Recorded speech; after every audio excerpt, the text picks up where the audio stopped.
그러나 예수께서는 그 아이들을 불러 말씀하셨습니다. 어린아이들이 내게로 오는 것을 허락하고 막지 말라. 하나님 나라는 이런 어린아이들의 것이다. 내가 진실로 너희에게 말한다. 누구든지 어린아이와 같이 하나님 나라를 받아들이지 않는 사람은 거기에 들어가지 못할 것이다. 어떤 지도자가 예수께 물었습니다. 선하신 선생님, 영생을 얻으려면 제가 어떻게 해야 합니까? 예수께서 대답하셨습니다. 내가 왜 나를 선하다고 하느냐?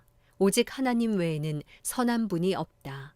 너는 간음하지 말라, 살인하지 말라, 도둑질하지 말라, 거짓 증언하지 말라, 내 부모를 공경하라는 계명을 알고 있다. 그가 말했습니다. 그런 모든 것은 제가 어려서부터 다 지켰습니다. 이 말을 듣고 예수께서 말씀하셨습니다. 내게 아직 부족한 것이 한 가지 있다.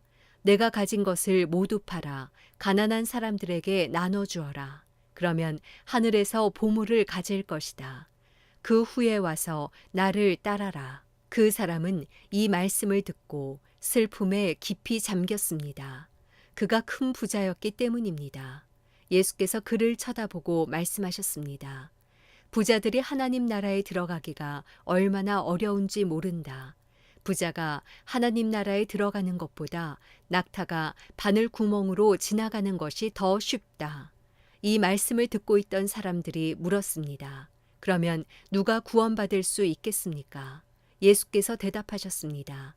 사람이 할 수 없는 일을 하나님께서는 하실 수 있다. 베드로가 예수께 말했습니다. 보십시오. 저희는 가진 것을 모두 버리고 주를 따랐습니다. 예수께서 그들에게 말씀하셨습니다. 내가 진실로 너희에게 말한다. 하나님 나라를 위해 집이나 아내나 형제나 부모나 자식을 버린 사람은 이 세상에서 여러 배로 받을 것이요. 또한 오는 세상에서 영생을 받을 것이다. 예수께서는 12 제자를 곁에 불러놓고 말씀하셨습니다. 보라, 우리는 예루살렘으로 올라간다. 예언자들이 인자에 대해 기록한 모든 것이 이루어질 것이다. 인자가 이방 사람들에게 넘겨져 조롱과 모욕과 침뱉음을 당할 것이다. 그들은 채찍질한 후에 그를 죽일 것이다. 그러나 그는 3일째 되는 날 살아날 것이다. 그러나 제자들은 이 말씀을 조금도 깨닫지 못했습니다. 이 말씀의 뜻이 그들에게 숨겨져 있기에 제자들은 예수께서 하시는 말씀을 이해하지 못했습니다. 예수께서 여리고에 가까이 이르셨을 때 길거리에 보지 못하는 한 사람이 앉아 구걸하고 있었습니다. 그는 많은 사람들이 지나가는 소리를 듣고 무슨 일인지 물었습니다. 사람들이 나사렛 예수가 지나가신다고 말해 주었습니다. 그러자 그가 크게 외쳤습니다. 다윗의 자손 예수여, 저를 불쌍히 여겨주십시오. 앞서가던 사람들이 그를 꾸짖으며 조용히 하라고 했습니다. 그러자 그는 더욱더 큰 소리로 다윗의 자손이여, 나를 불쌍히 여겨 주십시오. 라고 외쳤습니다. 예수께서 가던 길을 멈추고 그 사람을 데려오라고 명령하셨습니다. 그가 가까이 다가오자 예수께서 물으셨습니다. 내게 무엇을 해주기를 원하느냐? 그가 대답했습니다. 주여, 다시 보고 싶습니다. 예수께서 그에게 말씀하셨습니다. 눈을 떠라. 내 믿음이 너를 구원했다. 그러자 그는 곧 보게 됐고 하나님께 영광을 돌리며 예수를 따라갔습니다. 이 광경을 본 사람들도 모두 하나님을 찬양했습니다. 누가복음 19장. 예수께서 여리고에 들어가 거리를 지나가고 계셨는데 여리고에는 삭개오라는 사람이 있었습니다. 그는 세리장이고 부자였습니다. 삭개오는 예수께서 어떤 분인지 보려고 했으나 많은 사람들 때문에 볼 수가 없었습니다. 그는 키가 작았기 때문입니다. 그는 예수를 잘 보기 위해 먼저 달려가 뽕나무 위로 올라갔습니다. 예수께서 그 길로 지나가실 것이기 때문이었습니다. 예수께서 그곳에 이르셨을 때 위를 올려다보며 삭개오에게 말씀하셨습니다. 삭개오야, 어서 내려오너라. 내가 오늘 내 집에서 묵어야겠다.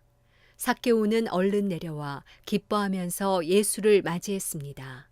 그런데 사람들은 이 광경을 보고 모두 수군거렸습니다. 그가 죄인의 집에 묵으려고 들어갔다. 삭개오는 서서 주께 말했습니다. 주여 보십시오. 제 소유물의 반을 떼어 가난한 사람들에게 주겠습니다. 누군가를 속여 얻은 것이 있다면 4배로 갚아주겠습니다. 예수께서 삭개오에게 말씀하셨습니다. 오늘 구원이 이 집에 이르렀다. 이 사람도 아브라함의 자손이다. 인자는 잃어버린 사람을 찾아 구원하러 왔다. 그들이 이 말씀을 듣고 있을 때 예수께서 연이어 비유를 들려주셨습니다. 예수께서 예루살렘에 가까이 이르셨고 또 사람들이 하나님 나라가 당장이라도 나타날 것이라고 생각했기 때문입니다. 예수께서 말씀하셨습니다. 어떤 귀족이 왕위를 받아오려고 먼 나라로 떠나게 됐다. 그래서 10명의 종을 불러 신문화를 주면서 말했다. 내가 돌아올 때까지 이 돈으로 장사를 하라. 그런데 백성들은 그를 미워하기에 사절을 뒤따라 보내며 우리는 이 사람이 왕이 되는 것을 원하지 않습니다. 라고 전하게 했다. 그러나 그 귀족은 왕이 돼 집으로 돌아왔다. 그는 자기가 돈을 준 종들을 불러 그들이 얼마나 장사를 했는지 알아보았다. 첫 번째 종이 와서 말했다. 주인님, 주인님이 주신 1문화로 10문화를 벌었습니다. 그 주인이 대답했다. 잘했다. 내 착한 종아. 내가 작은 일에 충성했으니 10개의 마을을 다스리는 권세를 주겠다. 두 번째 종이 와서 말했다. 주인님, 주인님이 주신 1문화로 5문화를 벌었습니다. 그 주인이 대답했다. 내게는 5개의 마을을 다스리는 권세를 주겠다. 그러자 다른 종이 와서 말했다. 주인님, 주인님이 주신 1문화가 여기 있습니다. 제가 이것을 천에 싸서 잘 보관해 두었습니다. 주인님은 엄하신 분이라서 맡기지 않은 것을 찾아가시고 심지 않은 것을 거두어 가시기에 제가 두려웠습니다.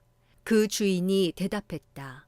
이 악한 종아, 내 입에서 나온 말로 내가 너를 판단하겠다.